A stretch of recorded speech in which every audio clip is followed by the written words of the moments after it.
So, our first topic for the vertical curve is the symmetrical vertical curve. Okay, so paano nga ba yun?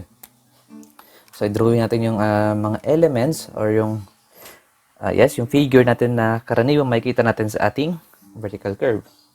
So, meron tayong gradients. Yan. Or slope. Siya. Okay. Then, yung start ng ating curve or beginning ng curve natin, yung tinatawag nating PVC or point of vertical curve. And yung last naman, okay, or yung end ng ating vertical curve is yung tinatawag nating PVT or point of vertical tangency. Then ito yung ating vertical curve. Ayan. Okay? And yung intersection ng ating dalawang gradient is yung tinatawag nating PVI or sometimes vertex or PVI, point of vertical intersection. Okay? Ngayon, dito, meron tayong dalawang type of gradient. Yun yung positive gradient and negative gradient. Kapag sinabi natin positive gradient, papataas, kagaya nito. So, ito yung ating G1, which is the positive gradient. Ito naman yung ating G2 or the negative gradient. So, kapag sinabi natin vertical curve na symmetrical, ibig sabihin, for example, ito yung ating length ng curve. Okay? So, ito yung ating length of curve. Yan. And yung ating length of curve is horizontal. Hindi natin sinusolve yung naka-curve na length. Okay? Kasi kapag titinaman natin yung, pagsusukatin natin yung haba ng ating curve sa actual, ang kinukuha na lang natin doon is yung horizontal length. Okay? So, kapag sinabi natin symmetrical curve, yung total length natin is nahati sa equal part. Ibig sabihin, from the point of tangent, from the point of vertical intersection, from PBC, this is L over 2. And yung ating point from PBI to PVT is also L over 2. Kaya tinawag nating symmetrical curve. And meron pa tayong, yung letter H, yung height, or yung ating external distance ng ating point ng curve to the PVI. Ito yung ating H. Okay? So, ngayon, alamin natin kung ano yung mga element na gagamit natin dito. So, dito, ang gagawin natin, i-extend natin yung ating gradient dito sa gradient passing through PVC. I-extend natin yan. Okay? Yan. Hanggang dito. Sa PVT. Yan. Okay? Then, makagawa tayo ng dalawang triangle. Okay? So, ngayon, dito, paano nga ba kasi ang gradient? Ang gradient kasi is the percentage yung percentage or slope ng ating tangent dito. So, yung ating kasing gradient is the tangent of theta, which is also equals to the gradient, which is equals to the slope na sabihin rise, okay, over run, na kung saan yung ating G is in percent. Okay? So, kung tignan natin yan, ito kasi siya. Yan. Yung ating kasing gradient is 1 is to x. Yan. Yan siya. Kaya tangent theta is equals to 1 over x. Equals to 1 over x. So, i-multiply natin to ng 100 para maging percentage. Kaya yung ating tangent theta is equals to 100 over x in percentage. Kung percentage to, ibig sabihin, this is equals to the gradient, G. Okay? Yan. Ngayon, so, para makuha tong length na to, ito, or height na to, ito, okay, triangle yan, tama ba? So, sabi natin, letter A to, tapos to, G1, okay, then ito naman, ang length nito is L over 2, okay? So, sabihin, tangent theta is equals to gradient 1 is equals to A over L over 2. Therefore, ang ating A is equals to G1, tama ba? Multiplied by L over 2. So this is G1 L over 2. So sabihin, ito naman, kung G2 to, ito ay G2 multiplied by L over 2. Okay? So ngayon, ang total height nito, kapag pinag-add natin,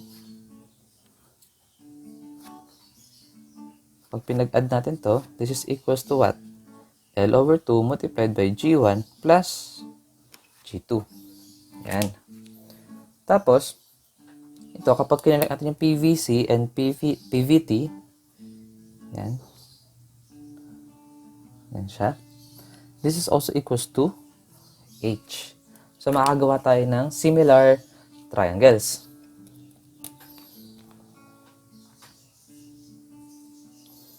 Na ang height nito is L over 2 multiplied by G1 plus G2. At ang height nito is 2H. Then ito ay L over 2. Then ito naman, ang total length niya is L. Okay? So by ratio proportion, 2H over L over 2 is equals to L over 2 multiplied by G1 plus G2 over L. Okay? So 2H is equals to L over 2 squared multiplied by G1 plus G2 over L. Ibig sabihin, ang ating H, this is ano, diba? 1/4. So, 1/4 times 1 over 2 kasi bababa natin yung 2 eh. Tama ba? So, magiging 8. Tama ba? So, 1 over 8. Then, L squared over L is L. So, L over 8 multiplied by G1 plus G2. Okay, ayan. So, ito yung ating equation para sa external distance ng point ng ating curve to the PVI. Okay? Okay. So, ngayon, kung meron tayong point or kahit anong point along the curve, okay, for example, ito. Okay, ito. Sabihin natin, ito, point 1. Okay, na merong distance na x1. Okay, and meron siyang offset na y1. Okay, ito.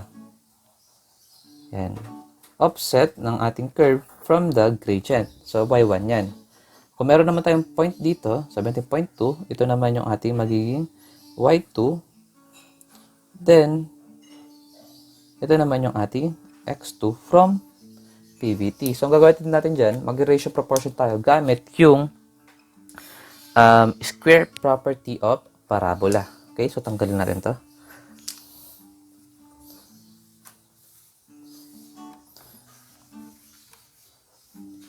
Okay, so square property of parabola yung gagamitin natin. So that is equals to y1 over x1 squared, okay, is equals to h over yung length niya from PVC, L over 2 squared. Or kapag y2 naman, y2 over x2 squared is equals to h over yung length ng ating h from PVT is L over 2 squared. Okay? Ayan.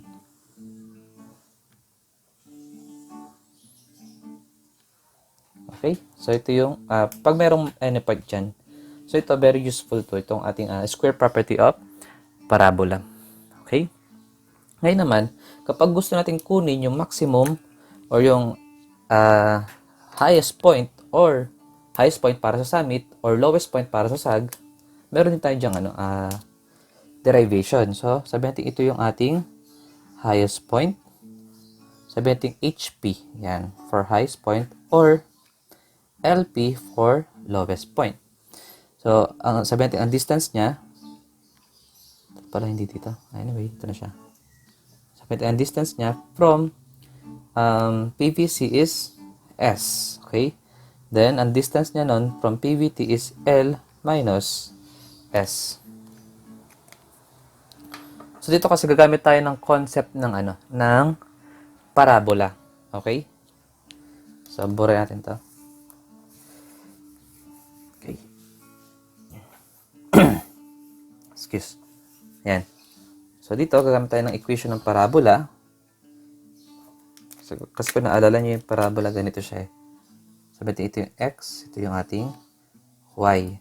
Then, yung ating point of the highest point or lowest point is yung nasa gitna. Ito. Okay? Ito yung ating parabola. Ayan. So, sabihin, ang distance na to ng y from this PVC, ito, is yung ating s. Then, ito naman, ang distance na to is yung ating L minus S. Okay? At ang equation ng ating parabola is y is equals to negative kx squared. So, i-derive natin yan. So, that is dy over dx is equals to negative 2kx.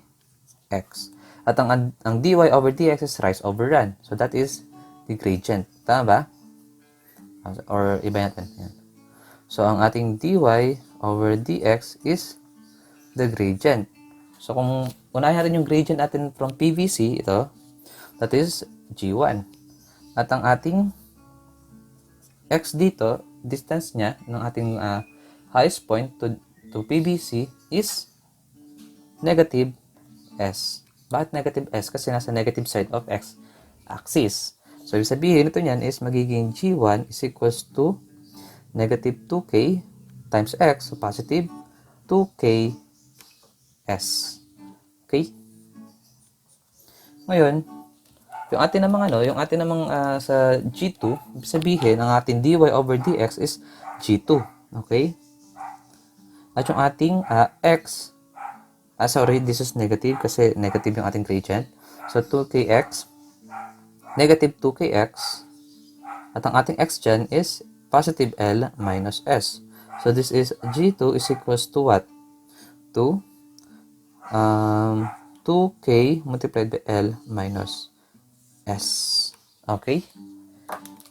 So, kunin natin. So, magiging G1 over G2 is equals to cancelado na yung diba? 2K. Tama ba? So, magiging S over L minus S. Ibig sabihin, kung kukuha natin yung S natin, yung position ng ating highest point or lowest point from PVC, ilabas natin yung S. Tama ba? So, magiging G1L minus G1S is equals to G2S. So, yes, i-transpose natin to. Magiging G1S plus G2S is equals to G1L. So, S multiplied by G1 plus G2 is equals to G1L.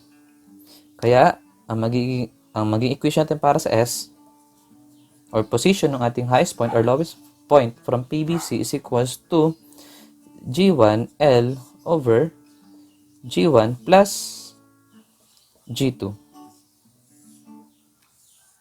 Yan. Okay? Ayan na siya. Para sa ating position ng lowest point or highest point. Okay? Then meron pa tayong isa pang pag-uusapan nito, yung ating rate of change of grade. So, saan natin pwede siyang isingit? Tanggalin natin to. Okay? Gawin natin siyang total height. Tanggalin natin to.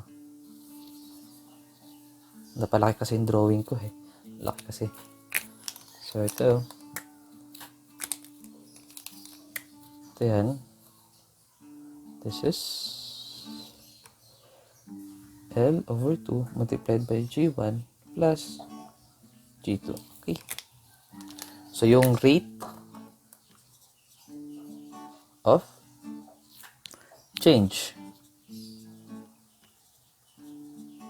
of grade. Okay? So, rate of change of grade is R is equals to G1 plus G2 over N. Where R is the rate of change of grade. Okay? So, sabihin, nagbabago yung niya. Or yung rate. Hindi naman nagbabago. Actually, parang, yun na yung rate ng ating change or ratio ng ating gradient, okay, at n times siya. N is the number of times na meron tayong rate of change from PBC to PVT. Pero meron tayong example nito para mas madaling siyang magets. Okay? So, ito na yung mga elements and equation na gagamitin natin para sa ating topic na symmetrical curve. Okay? So, yan. Ready na tayo para sa mga example.